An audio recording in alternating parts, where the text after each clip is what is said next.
वह पथ क्या पथिक कुशलता क्या, जिस पथ पर बिखरे शूल न हो। नाविक की धैर्य परीक्षा क्या, जब धाराएं प्रतिकूल न हो। नमस्कार, स्वागत है आप सभी का वेदांकुल के ऑनलाइन लर्निंग प्लेटफॉर्म में। मैं हूं आदित्य सिंह और आज के इस वीडियो लेक्चर के साथ हम हिस्ट्री के टॉप 300 MCQ सीरीज़ की शुरुआत करेंगे। ये जो MCQs होंगे वो आपको एंट्रेंस एग्ज़ाम्स के लिए बहुत ही बेनिफिशियल होंगे। इसी के साथ साथ जो वनडे एग्ज़ाम्स हैं, SSC जैसे एग्ज़ाम्स के लिए भी इंपॉर्टेंट होंगे। बहुत सारे वनडे एग्ज़ाम्स भी आने वाले टाइम में होने वाले हैं। उसी के साथ साथ यूनिवर्सिटी एंट्रेंस एग्ज़ाम्स भी होने वाले हैं, जो कि BHU, Allahabad university, DU, Aligarh Muslim university, Jamia Millia Islamia, Hyderabad university, और इसी के साथ साथ सबसे इंपॉर्टेंट आज के टाइम में चल रहा है COCET 2022 के बारे में। जो भी डिस्कशन चल रही हैं उसके बारे में हम यहाँ पे चर्चा करेंगे। चर्चा हमें ये करना है कि कौन से क्वेश्चंस आएंगे, जबकि हमें ये चर्चा करनी है कि हिस्ट्री सेक्शन से जो क्वेश्चंस आ रहे हैं उनको हम यहाँ पे कवर करने जा रहे हैं। ये पूरी की पूरी सीरीज़ बाइलिंगुअल होगी और यहाँ के जो फ्री PDFs होंगे इस सीरीज़ के, वो आप हमारे टेलीग्राम ग्रुप से ज्वाइन कर सकते हैं। तो चलिए विदाउट एनी डिले हम स्टार्ट करते हैं, बिना कोई देरी करते हुए स्टार्ट करते हैं। हमारा आज का पहला क्वेश्चन होगा। उसके पहले मैं आपको बताना चाहूँगा कि ये जो सीरीज़ होगी वो मॉडर्न हिस्ट्री से रिलेटेड है। अभी हाल फिलहाल में जो हम अभी स्टार्टिंग में ये जो क्वेश्चंस होंगे वो हम मॉडर्न हिस्ट्री से स्टार्ट करेंगे, आधुनिक भारत से। और इसमें जो टॉपिक होगा आज का हमारा, advent and consolidation of British empire in India, यानी कि यूरोपियों का आगमन भारत में और कैसे जो है वो ब्रिटिश एम्पायर जो खुद को मजबूत करता है, अपने आप को स्थापित करता है। और इसी के साथ साथ मैं आपको ये भी बताना चाहूँगा कि अभी हम मॉडर्न हिस्ट्री की सीरीज़ स्टार्ट कर रहे हैं। हम इसमें 10 to 15 क्वेश्चंस पर लेक्चर डिस्कस करेंगे। आगे जो सीरीज़ में जो वीडियोस आएंगे उसमें हम मिडिवल हिस्ट्री भी कवर करेंगे, एंशिएंट हिस्ट्री भी कवर करेंगे। और एंशिएंट हिस्ट्री कवर करने के लिए कोई और मेंटर होगा, मिडिवल हिस्ट्री करने के लिए कोई और मेंटर होगा। अगर अदरवाइज़ एंशिएंट हिस्ट्री तो कंफर्म है, एंड अगेन मैं भी साथ साथ पूरी सीरीज़ को कवर कराऊंगा। तो चलिए स्टार्ट करते हैं। आज का हमारा पहला क्वेश्चन होगा। इससे पहले मैं क्वेश्चन को डिस्कस करने से पहले आपको ये भी बताना चाहूँगा कि आप इन क्वेश्चंस को ध्यान से देखेंगे और जो भी इसका PDF होगा उसके थ्रू आप नोट्स भी बनाएंगे। अगर आप पॉसिबल हो तो वीडियो देखते टाइम भी नोट्स बनाते चलिए, तो आपके लिए ज़्यादा अच्छा होगा। की पॉइंट्स आप नोट करते हुए चलिए। तो पहला हमारा क्वेश्चन होगा, who were the first Europeans to come to India for trade. व्यापार के लिए भारत आने वाले पहले यूरोपीय कौन थे? तो आपको ऑप्शन जो है वो दिख गया होगा, डच, अंग्रेज, फ्रेंच, पुर्तगाली। ये सीरीज़ बाइलिंगुअल है तो मैं आपको हिंदी और इंग्लिश दोनों में कवर कराऊंगा चीज़ें। तो आपको बहुत आसान क्वेश्चन लगा होगा कि इसका तो डायरेक्ट आंसर जो होगा वो पुर्तगाली या पोर्टुगीज़ ही होगा, तो फिर हम इस क्वेश्चन को क्यों करें। मैं आपको बताना चाहूँगा कि इन क्वेश्चंस के थ्रू ही हम पूरे कॉन्सेप्ट को, यानी कि पूरी जो थ्योरी, पूरे जो फैक्ट्स हैं उनको भी हम डिस्कस करते हुए चलेंगे। तो आइए देखते हैं, अब ये जो इससे रिलेटेड पॉइंट्स हैं उनको देख लेते हैं। अब देखिए, वास्को ड गामा जो थे वो पहले पुर्तगाली था जो कि भारत में आया था। ये भी फैक्ट आपका क्लियर हुआ। अब आपका रिवीजन भी साथ साथ चल रहा है। कब आया था? मई 1498 में, यानी कि मई 1498 में आया था। कहाँ पर आया था? कालीकट में आया था। और किस रास्ते से आया था? तो अटलांटिक ओशन से आया था। जब आप ज्योग्राफी पढ़ेंगे तो पूरा आपको ये जो सीन होता है वो पूरा आपको दिखेगा कि किस तरीके से वास्को ड गामा जो है वो भारत पहुंचता है। बात करें पुर्तगालियों ने अपना पहला जो है वो फोर्ट्रेस कहाँ पर बनाया था, तो वो कोचीन में बनाया था। टाइम ड्यूरेशन भी अभी देखेंगे आगे। बिल्कुल हमें सब चीज़ों को डिस्कस करना है। अब यहाँ पे एक पॉइंट आता है कि यूरोपीय जो आते हैं भारत में वो किस काल क्रमानुसार आते हैं, किस क्रोनोलॉजी में आते हैं, हमें ये देखना होगा। देखिए, जो 1498 में जो है ये हमारे पोर्टुगीज़ आते हैं, ये बात आपको ध्यान रखना होगा। अब आगे अगर बात करें हम, यहाँ पे इंग्लिश जो है वो 1600 में इंग्लिश ईस्ट इंडिया कंपनी आती है। डच ईस्ट इंडिया कंपनी आती है आपकी 1602 में।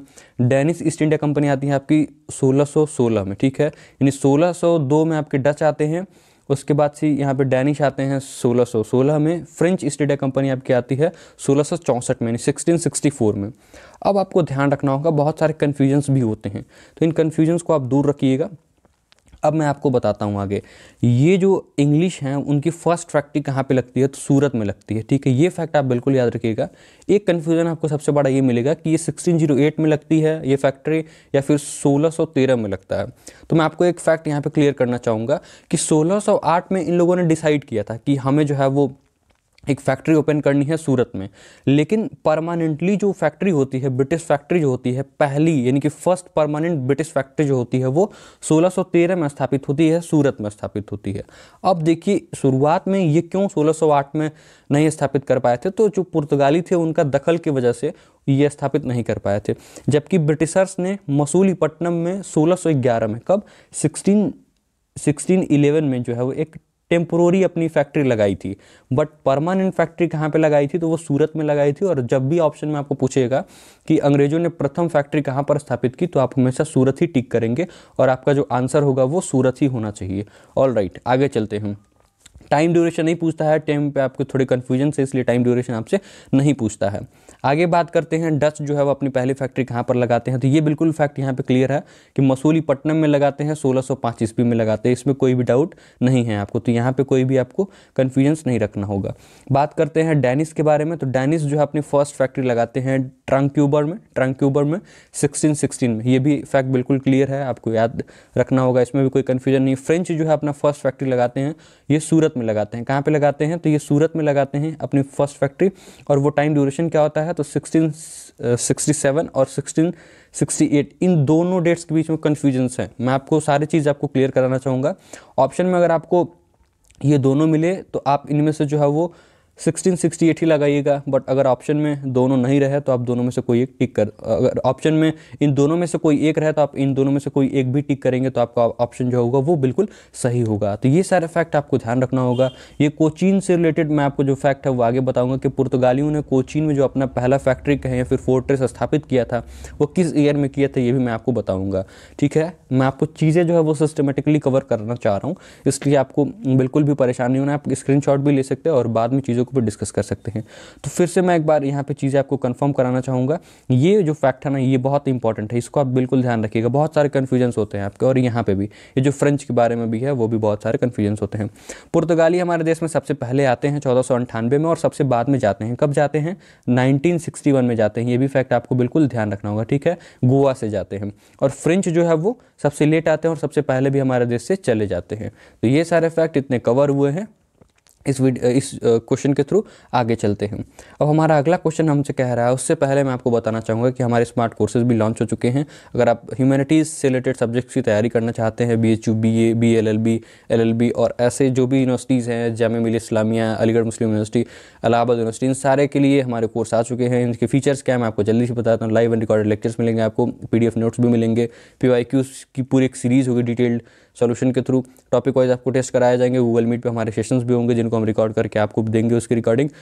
हमारे टेलीग्राम ग्रुप पे डेली क्विज़ भी होती हैं, आप उनको अभी भी अवेल कर सकते हैं। और इसी के साथ साथ अगर आपको रजिस्टर करना हो तो आप इस जो हमारी ID है टेलीग्राम पे query_with_अंकुल पे आप हमें कॉन्टैक्ट भी कर सकते हैं, या आप हमारे इंस्टाग्राम हैंडल पर भी हमसे कॉन्टैक्ट कर सकते हैं।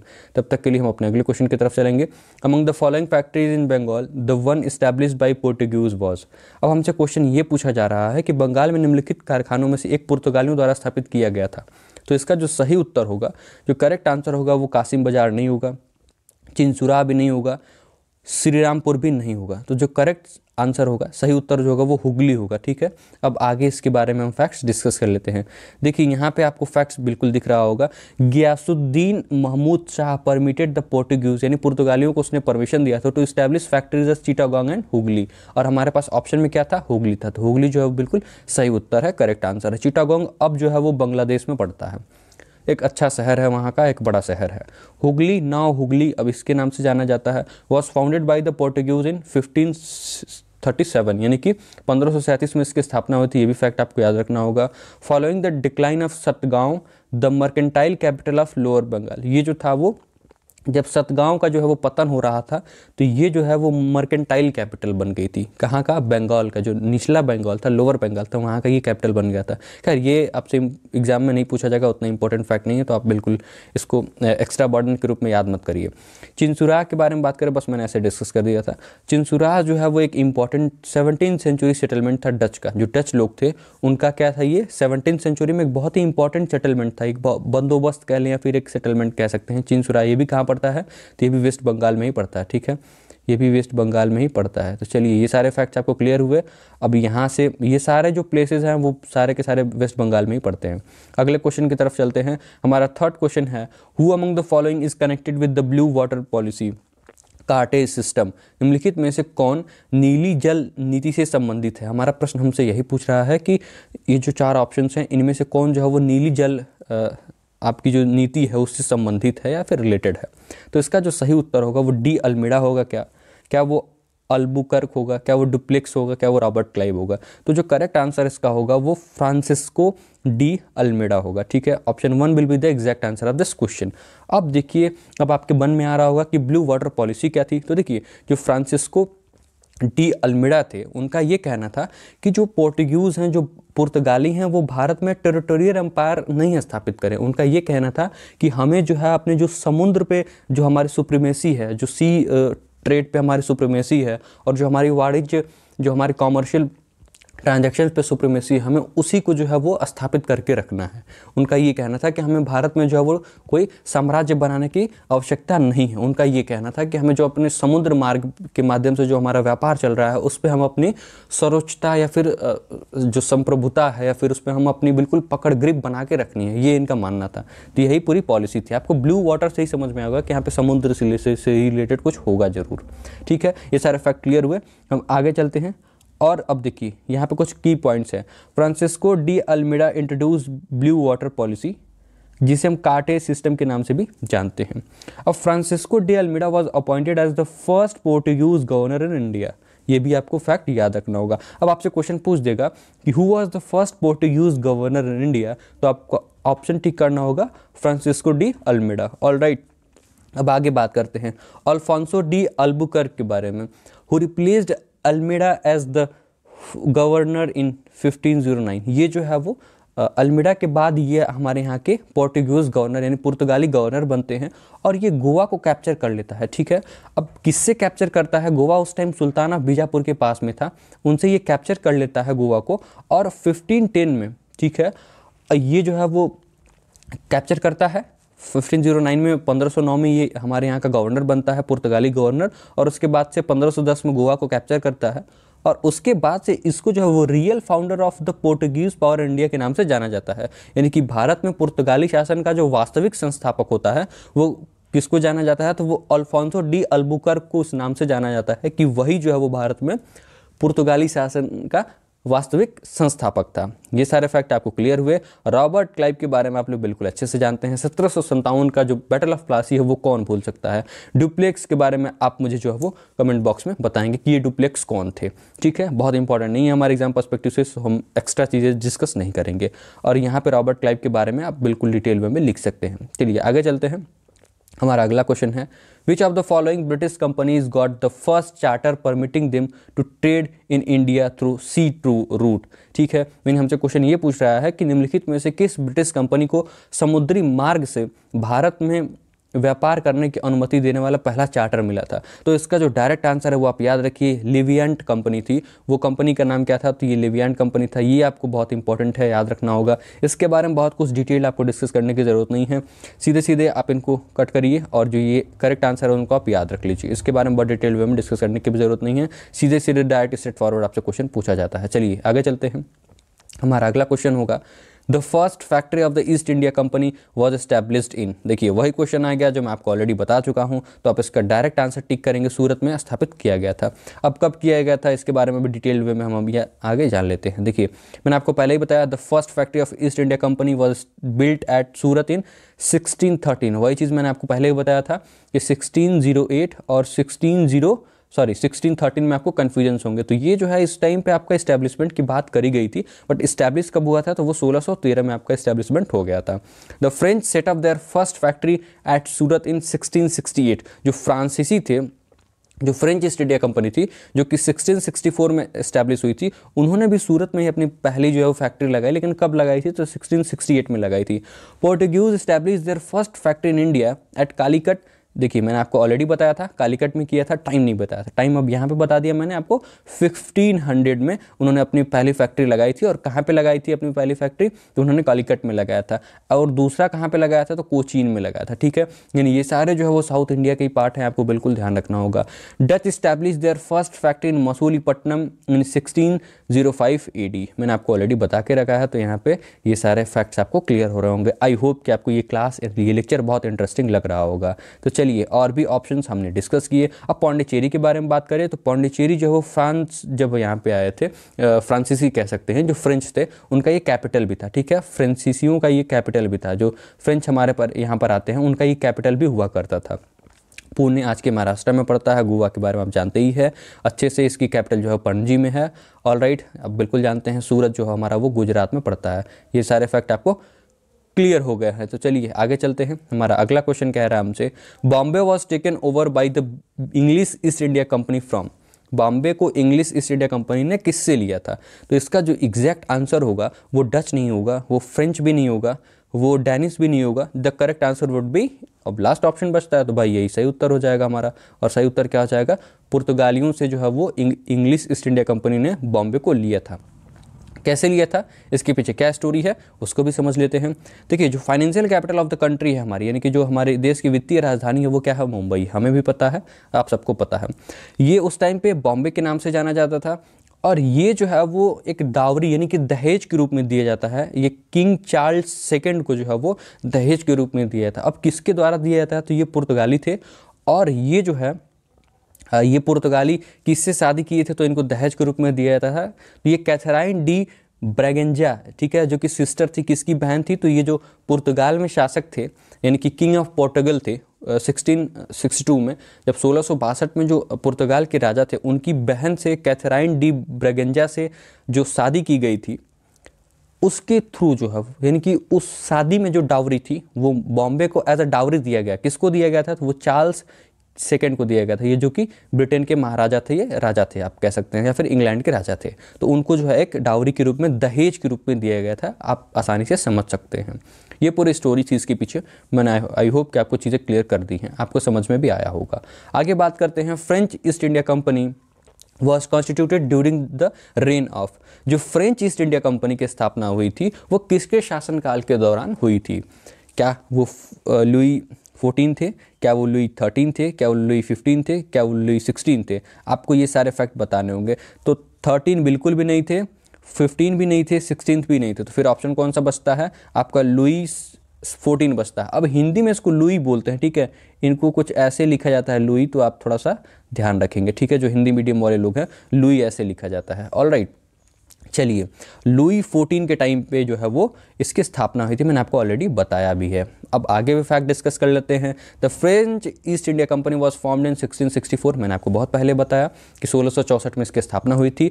अब किसके द्वारा स्थापना हुई थी? तो उस समय के जो फ्रांस के फाइनेंस मिनिस्टर थे, जीन बैप्टिस्ट कोलबर्ट, ठीक है, जीन बैप्टिस्ट कोलबर्ट के द्वारा इसकी स्थापना हुई थी। और उस समय जो है वो किसका रेन था, किसका शासनकाल था? तो उस समय कौन शासन में थे? लुई 14, यानी कि Louis 14 was in the power at that time, ठीक है। उस समय वो यही शासक थे। तो ये फैक्ट आपको याद रखना होगा, ऐसे क्वेश्चन आपसे बार बार एग्जाम्स में पूछे जाते हैं। हमारा नेक्स्ट क्वेश्चन है, which of the following war led the foundation of the British empire in India. निम्नलिखित में से किस युद्ध ने भारत में ब्रिटिश साम्राज्य की नींव रखी थी? बात करते हैं बैटल ऑफ बक्सर। तो ये हमारा हुआ था 1764 में, ठीक है। तो इसके माध्यम से नहीं हुआ था ऐसा कुछ। अब आगे बात करें, प्लासी हमारा हुआ था 1757 में, बहुत ही फेमस है, आप सब जानते हैं इसके बारे में, प्लासी के बारे में, ठीक है। ऑल राइट, ये बैटल ऑफ मैसूर डिस्कस करेंगे। ये आपको पूरा पता ही होगा कि इंडिपेंडेंस स्ट्रगल ऑफ 1857, जिसमें जो है वो विद्रोहियों के द्वारा हमारे लिए जो है वो प्रथम स्वतंत्रता संग्राम का एक युद्ध लड़ा जाता है, जिसमें बहुत सारे लोग जो है वो अपनी कुर्बानियाँ देते हैं। रानी लक्ष्मीबाई की कहानी, बहुत सारी कहानी आपने सुनी भी होंगी। उसमें हमारे पास हमारा उसका निशान क्या होता है, बहुत सारे उसके रिलेटेड फैक्ट्स हैं, उसको भी हम डिस्कस करेंगे एक पर्टिकुलर वीडियो में, उसको डिटेल में डिस्कस करेंगे। तो यहाँ पे जो इसका एग्जैक्ट आंसर होगा वो आपका क्या होगा? बैटल ऑफ प्लासी, ठीक है। यानी कि प्लासी के युद्ध के बाद, जिसमें रॉबर्ट क्लाइव एक तरफ होते हैं और एक तरफ सिराजुद्दौला होते हैं, जो बंगाल के नवाब होते हैं। प्लासी में युद्ध होता है, उसके बाद से जो है वो सिराजुद्दौला की हार होती है और रॉबर्ट क्लाइव का विजय होता है। उसी के साथ जो है वो भारत में ब्रिटिश एम्पायर का यहाँ पे स्थापना हो जाता है। तो चीज़ों को आगे हम यहाँ पे अच्छे तरीके से डिस्कस करेंगे। देखिए, बैटल ऑफ प्लासी जो है वो हमारी 23 जून 1757 को होती है। बिल्कुल आपको पता है, रॉबर्ट क्लाइव और सिराजुद्दौला, मैंने बताया। बैटल ऑफ बक्सर जो है वो 22 अक्टूबर को होता है हमारा 1764 में। बात करें थर्ड एंग्लो मैसूर वार की, तो ये हुआ था 1790 से 1792 के बीच में। और इसमें जो है Marathas and Nizams were the British, ये जो मराठास थे और निजाम थे वो ब्रिटिशर्स के साथ थे, और जो कॉर्नवालिस थे, ठीक है, इनके साथ कुल मिलाकर के इन लोगों ने वॉर लड़ा था, ठीक है। यानी कि मराठा निजाम और ये सारे लोग ब्रिटिश में थे और कॉर्नवालिस उस समय लीड कर रहे थे। या उस समय उनकी बिल्कुल वो पावर में थे ब्रिटिश की तरफ से। तो इन लोगों ने किसको हराया था, ठीक है, तो ये टीपू सुल्तान को हरा देते हैं। अब टीपू सुल्तान के बारे में आप बिल्कुल अच्छे तरीके से जानते होंगे। अब इसी के बाद जब टीपू सुल्तान की हार होती है तो इसी के बाद ट्रीटी ऑफ श्रीरंगपत्तनम, ठीक है, ट्रीटी ऑफ श्रीरंगपत्तनम की संधि कह सकते हैं कि श्रीरंगपत्तनम की संधि हिंदी में, ये साइन की गई थी। ये आपसे क्वेश्चन पूछ लेता है डायरेक्ट कि ट्रीटी ऑफ श्रीरंगपत्तनम जो है वो किस युद्ध के बाद साइन की गई थी, तो आपको ये याद होना चाहिए थर्ड एंग्लो मैसूर वार के बाद ये इसकी या इस पे हस्ताक्षर या साइन किया गया था। अब टीपू को जो अपनी आधी जो सीमा क्षेत्र थी, आधा जो उनका पूरा इलाका था, टेरिटरी थी, इनकी जो सीमा थी, पूरा जो क्षेत्र था वो इनको देना पड़ा था, seeded half of its territory, ठीक है। ये भी आपको चीज़ें ध्यान में रखनी होंगी। चलिए आगे चलते हैं, आपको सारे फैक्ट क्लियर होंगे। बैटल ऑफ बक्सर के बारे में बिल्कुल डिटेल में हम अभी आगे डिस्कस करेंगे, इसलिए मैंने यहाँ पे डिस्कस नहीं किया है। ये सारे फैक्ट आपको बिल्कुल क्लियर हो होंगे। मेरे पास एक और भी क्वेश्चन मेरे मन में आ रहा है, आप मुझे ये बताइए कि इंडिपेंडेंस जो स्ट्रगल था, यानी 1857 का जो स्वतंत्रता संग्राम था, उसका जो एक निशान था, उसका यूँ कह ले कि उसका निशान क्या था, क्या वो कुछ ऐसा कुछ था जिससे हम आज को रिलेट कर सकते हैं, या फिर क्या था वो मुझे आप कमेंट बॉक्स में ज़रूर बताइएगा। चलिए आगे चलते हैं। हमारे यहाँ पे 9th क्वेश्चन है, who was nawab of Bengal When the Battle of Buxar was fought, जब बक्सर का युद्ध लड़ा गया तब बंगाल का नवाब कौन था, ये हमें बताना है। बिल्कुल इंपॉर्टेंट क्वेश्चन है। अब यहाँ पे सिराजुद्दौला, तो सिराजुद्दौला तो आपके 1757 में थे, जबकि ये युद्ध हुआ था आपका 1764 में। निजामुद्दौला तो ये आपके 1765 के बाद जो है 1765 के बाद में यहाँ पे कुछ समय तक वहाँ के यूँ कह सकते हैं कि आप वहाँ के नवाब बने थे। तो कहीं ना कहीं ये दोनों है यानी इनके सक्सेसर थे। अब उस टाइम जो था उनके सक्सेसर थे। अब आप मुझे बताइए, आपको मैंने हिंट दे दिया, मीर जाफ़र या फिर मीर कासिम में से कौन था। तो यहाँ पे जो आप फैक्ट्स डिस्कस कर रहे हैं हम, यहाँ पे ये मीर कासिम जो है उस समय नवाब थे बंगाल के। जब बैटल ऑफ बक्सर 1764 में जब जब बक्सर का युद्ध लड़ा जा रहा था तो उस समय ये नवाब थे। अब देखिए ये बात आपको ध्यान रखना होगा कि मीर कासिम, अब यहाँ से मैं आपको एक फैक्ट बताता हूँ कि मीर कासिम जो है, मीर कासिम के ही ये सक्सेसर थे, ठीक। कौन थे? निजामुद्दौला, ये सक्सेसर थे, ये भी आपको ध्यान रखना होगा। अब किसने, या क्या मीर जाफ़र ने कॉन्स्पिरेसी की थी या फिर मीर यहाँ पे आपके कासिम ने कॉन्स्पिरेसी की थी, ये भी आपको ध्यान रखना होगा। किस बैटल में? 1757 के बैटल में, ये आप मुझे बताइएगा। ऑलराइट, आगे चलते हैं। अब हमारे यहाँ पे अगला फैक्ट भी था, after the battle Mir Jafar became nawab of Bengal and handed over districts of Midnapore, Bardhaman and Chittagong to the English for the maintenance of their army. जब ये जो बैटल ख़त्म होता है आपका बैटल ऑफ बक्सर, तो उसके बाद मीर जाफ़र जो है वो नवाब बन जाता है। कहाँ का नवाब बनता है? तो ये आपका बंगाल का नवाब बन जाता है। और उसके बाद से फिर जो है वो ये आपका मिदनापुर, बर्धमान और चिटागोंग जो है वो ये पूरा ब्रिटिशर्स को दे देता है कि अपने आर्मी को मेंटेन करके रखें। मैं आपको ये बताना चाहूँगा, ये जो मीर जाफ़र हैं इनके सक्सेसर जो है ये निजामुद्दौला हुआ करते थे, ठीक है। ये थोड़ा सा फैक्ट आपको क्लियर रखना होगा। यहाँ पे थोड़ी सी आपको कन्फ्यूजन हो सकती है कि मीर जाफ़र के निजामुद्दौला थे। ओवरऑल मैं यूँ कहूँ तो ये 1660 यानी कि 1765 के बाद में इनका जो है आना होता है निजामुद्दौला का। उतना इंपॉर्टेंट नहीं है, इसलिए बहुत सारे लोगों को माइंड में नहीं रहता है। बट 1765 के बाद में इनका जो है वो आना होता है बंगाल की जो भी है उनका नवाब के रूप में कहें, या फिर आप जो नवाब ही कह सकते हैं, नवाब ऑफ बंगाल के रूप में 1765 के बाद में। ये चीज़ कन्फर्म है। और ये प्रोबेबली जो है वो मीर जाफ़र के ही सक्सेसर थे, ठीक है। यानी कि ये सारे लोग मीर जाफ़र, मीर कासिम, इनसे सारे लोगों से ही रिलेटेड थे। तो चलिए आगे चलते हैं। हमारा अगला क्वेश्चन है, आपको कोई भी कन्फ्यूजन हो तो आप कमेंट बॉक्स में भी लिख सकते हैं, चीज़ों को हम वहाँ पर भी डिस्कस करेंगे। Which one of the following ruler had granted diwani rights to the English East India company. निम्नलिखित में से किस शासक ने अंग्रेजी ईस्ट इंडिया कंपनी को दीवानी अधिकार प्रदान किए थे? तो इसका जो सही उत्तर होगा वो कुछ और नहीं होगा। क्या वो फ़र्रुखसियार होगा, क्या वो शाह आलम होगा, क्या वो शुजाउद्दौला होगा, या फिर क्या आपका ये शाह आलम द्वितीय होगा? तो ये जो आपका एग्जैक्ट आंसर होगा वो कुछ और नहीं होगा, ये शाह आलम द्वितीय होगा, ठीक है। शाह आलम द्वितीय के बारे में हम डिस्कस करेंगे, फ़र्रुखसियार के बारे में डिस्कस करेंगे कि ये कैसे कैसे क्या क्या इनके सारे यूँ कहें कि इनके टाइम की इंपॉर्टेंट चीज़ें हैं। शुजाउद्दौला के बारे में हम डिस्कस करेंगे। उसके बाद ये कैसे बैटल ऑफ बक्सर में इनका क्या इंपॉर्टेंट रोल था, हम इन सारे लोगों के बारे में डिस्कस करेंगे। तो चलिए आगे चलते हैं। हमारा अब यहाँ से डिस्कशन स्टार्ट होता है। जो मुग़ल एम्परर थे शाह आलम द्वितीय, इन्होंने जो है वो दीवानी राइट दिया था ईस्ट इंडिया कंपनी को। जब वो बंगाल यानी कि जो बक्सर का युद्ध हुआ था 1764 में, उसमें हारने के बाद जो है इन्होंने अपनी जो दीवानी राइट्स थी वो दे दिया था किनको, ब्रिटिशर्स को दे दिया था। अब शाह आलम जो है वो किस वर्ष देते हैं, 1765 में देते हैं। बहुत ही इंपॉर्टेंट है, आप सबके लिए याद रखिएगा। दीवानी राइट्स का मतलब क्या होता है कि जो आपको लैंड रेवेन्यू कलेक्ट करने का जो अधिकार होता है उसे ही हम दीवानी कहते हैं, ठीक है। यानी कि जो आपको जो भू राजस्व जो आपको अधिग्रहण करने का अधिकार होता है उसको, उसी को हम क्या कहते हैं, दीवानी अधिकार कहते हैं। शाह आलम द्वितीय जो है वो 18वें मुगल शासक थे और किसके पुत्र थे, तो वो आलमगीर द्वितीय के पुत्र थे और उन्होंने ही बैटल ऑफ बक्सर लड़ा था 1764 में, जो कि मैंने आपको ऑलरेडी बताया है। अब उनके साथ कौन थे, तो उनके साथ मीर कासिम थे और शुजाउद्दौला उस मोमेंट में थे, ठीक है। अब ये किसके खिलाफ लड़े थे, तो इंग्लिश ईस्ट इंडिया कंपनी के खिलाफ लड़े थे। ये सारे फैक्ट आपको क्लियर रहना चाहिए। और इन लोगों की हार हुई थी, मीर कासिम, ठीक है, और शुजाउद्दौला और शाह आलम जो है वो, इन लोगों की हार हो गई थी, ठीक है।